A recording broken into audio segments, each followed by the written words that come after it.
Hey there, YouTube. I'm Jack, and this is Raw Tropical Living. Thanks for joining me today. Hope you're all having a nice weekend out there under the circumstances, making the best of the current circumstances pretty much the whole world finds itself in. Today, I want to talk about acceptance. Focus on things you can change. Guys, if you're not already subscribed to the channel, I'd appreciate if you'd go down there and hit that subscribe button, then click on the little bell and check send notifications so you'll stay subscribed to the channel and come back and check out some more of my content while you got a little bit of time on your hands. I thought this was a pretty apropos video. I wanted to do a video today, and yesterday I was thinking about it, and I said, and I started reading some old notes that I had that I'll share a few of with you in a minute. And I said, this is the perfect one. Now, some of you that may have been watching me for a long time, I don't think I've gone into this story in a while. Actually, this summer, June, will be 7 years exactly. I got locked up down in Panama. Yeah, not Panama City, Florida, Panama, the country. For you the guys that don't know, I lived in Costa Rica for 18 years. There were things down there. I never had residency down there. I don't want to get into all that stuff. Don't ask me a million questions about immigration in Costa Rica. I did things under the radar. Anyhow, even though I lived there for 18 years, I never got residency down there. And so we always either did border runs. Most of the time I went to Nicaragua, or, you know, my parents were older, and especially after my dad passed away, I would come back to the States a lot. Like, I'd come back to the States 3 or 4 times a year. But this one time, I was going down with my buddy for the day. You could get your passport taken care of. You had to leave the country every 3 months, but you could get your passport taken care of in Panama in a day. Had a buddy who had made the trip down there, so we drive down. It's about, if I remember correctly, it was about a 5-hour, more or less 5-hour trip down. We go through, we get into the country. They stamp our passport as we go in. We spend like a couple hours there just killing time. We didn't really want to be there. We just wanted to get back on the road. Then we're going back through immigration to get out, and they nabbed me. I'm not going to go into the details there. It wasn't anything big. I wasn't like some international criminal or something. I just had a little irregularity on my passport that turned out to be my fault. But this turned out, like when I tell people about this story, they just think this was the most horrible time of my life. You know, they flipped locked up abroad and things like that. But I had been a vegan for about a year. I had stopped drinking for about a year. I had radically changed my life for about a year. And this was just an experience that I wouldn't trade for the world. I wouldn't trade for the world. Let me read you a paragraph. Now, I've got all these pages right here. These are like, not even just like type paper. These are the bigger paper. And I got like 20 pages, or I got 10 pages, and I wrote front and back while I was in there, just making notes, just doing writing every day. And the writing kind of is what saved me, and I'll talk about that more in a minute. But just to let you know a little how it started out, and I need to sit down and spin some short stories out of these. There'll be a point to this about the current situation.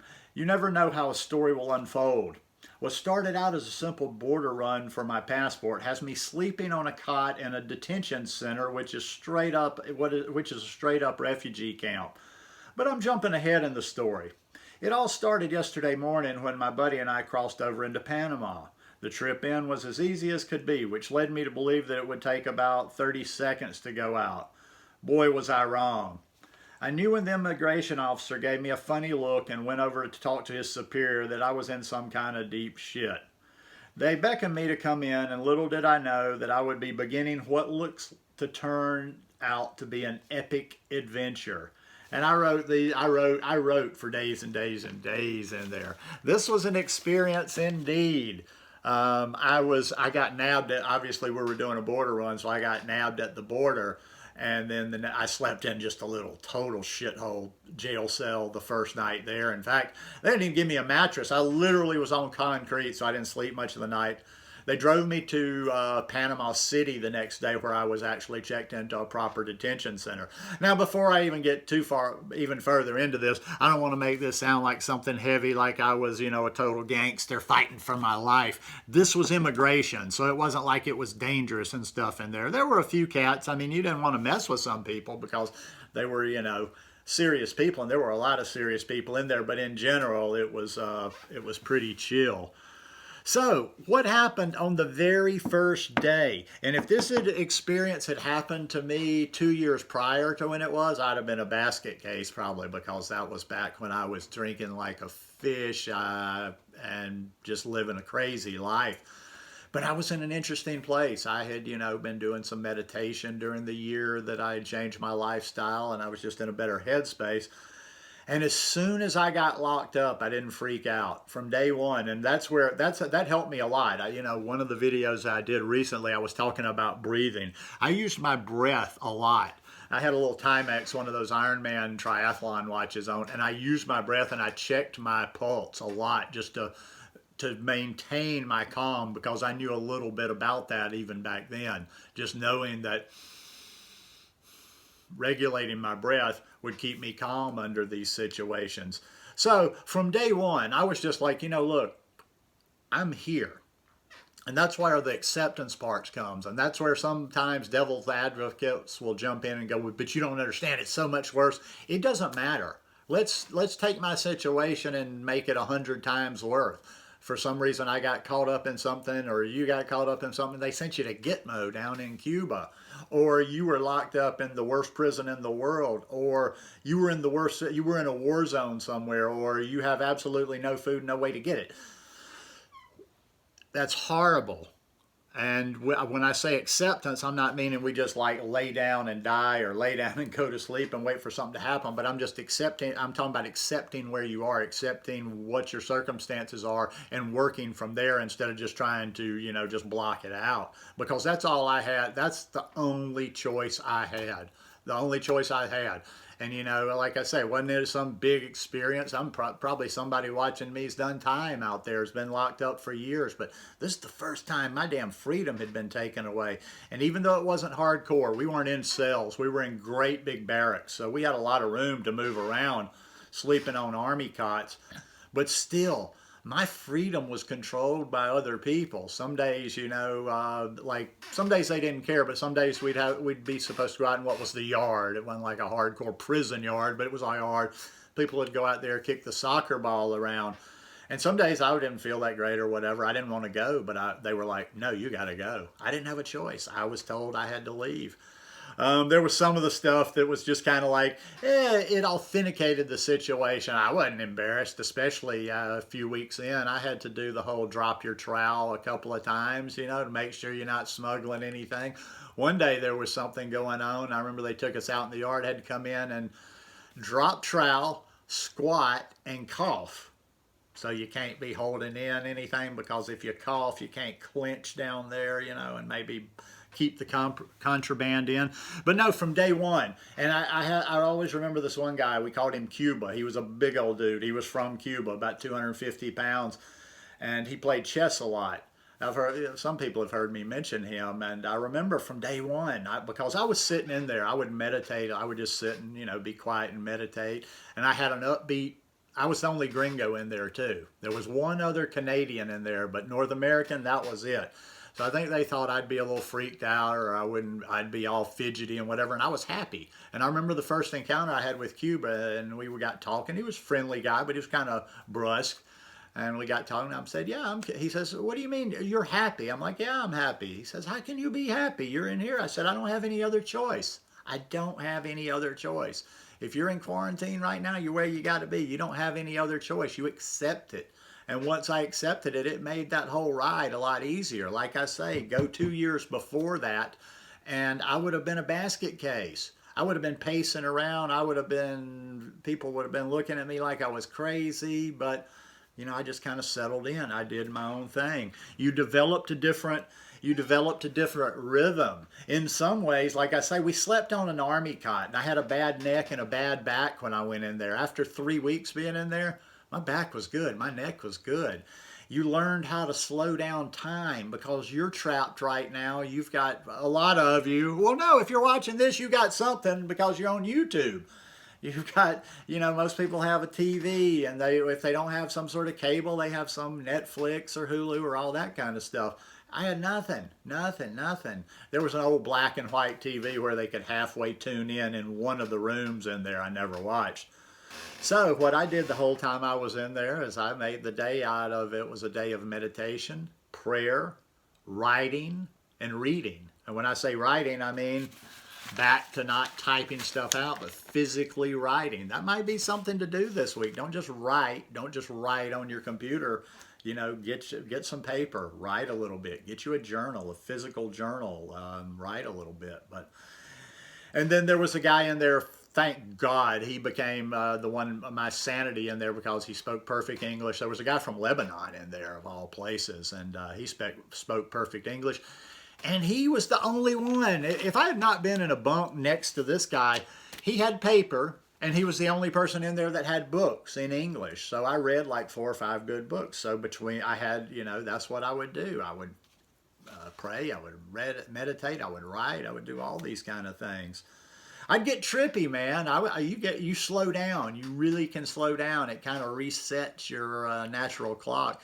There was a time, and then I just kind of decided, I said, well, maybe I'll do it as a fast, but then it'll become a hunger strike. I water fasted for 8 days in there, and my head got real trippy, man. There were days where I could just lay on my cot. I would just lay on my cot. I didn't even want to move. I wasn't even fidgeting. I would just lay perfectly still, look at one spot on the wall 2 or 3 hours at a time, and just zone out.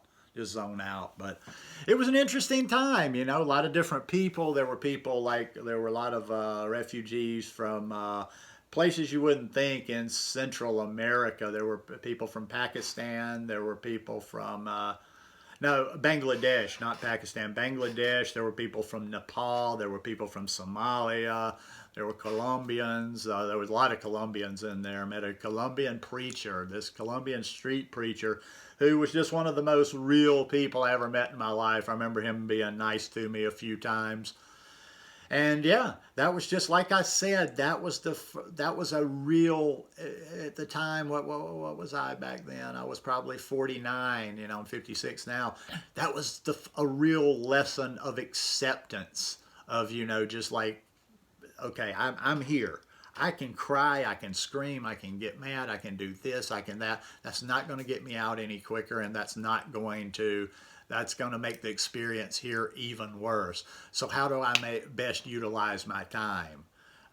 So like I say, I took to writing. I wrote every day. I wrote down a lot of details too. It wasn't just like, necessarily journaling what I was thinking, what I was feeling. There were a lot of things because I thought maybe later I might write some short stories, which I never have. So I took down a lot of details too. I wrote down people's names. I didn't know a lot of names. We would just have nicknames in there. So I wrote down, hey, remember the guy that did this. Hey, remember the guy that gave you this. Remember this guy. Remember that. Cigarettes. Oh my God. Anywhere that people are incarcerated, for God's sake, let them smoke. Because the tension level was like this when the cigarettes got low. As soon as cigarettes were plentiful, everybody was chill. I'm glad I'd stopped smoking too, because if I'd gone in there back when I was smoking, I had some money and they would let you have a little bit of money, and there was a black market in there. There was even a little bit of weed in there from time to time. But when cigarettes were plentiful, they were $1 a piece. And these guys had a good hustle going on. I knew the guys, I talked to the guys a lot that had the hustle, and they were buying these cheap little packs of cigarettes. They were buying not like knockoff cigarettes. They may have even been getting a pack for $2 a piece and selling them at $1. And that's when they were plentiful. I saw cigarettes go up to $3 a piece in there, and that was 7 years ago. But yeah, the point of the story, like I say, you're in a situation, you have no choice but to accept your circumstances, make the best out of it, try to be productive, whether it's actually being productive and getting things done, or productive. I wasn't that productive as far as producing anything other than just constructively using my time, because I consider meditation productive. I consider prayer productive. I consider writing my thoughts down productive. I read some good books. I read Walden, which is an excellent book. If you've got to read Walden at least once in your life. Thoreau. I read 1491, which not 1492. It tells the story of a lot of native civilizations around the world, and kind of dispels this myth of these savages. There were some civilizations out there that were just absolutely amazing, but yeah, time. You know, you just never know. You never know. You never know how long this will last, and you can only do what you can do. So anyhow, I didn't really have a whole lot to talk about today. Just thought I would share that with you. If you like it, I'd appreciate if you give me a thumbs up. Hang in there, stay well, keep your mood up, do what you need to do, and I'll see you again in a couple of days. Peace.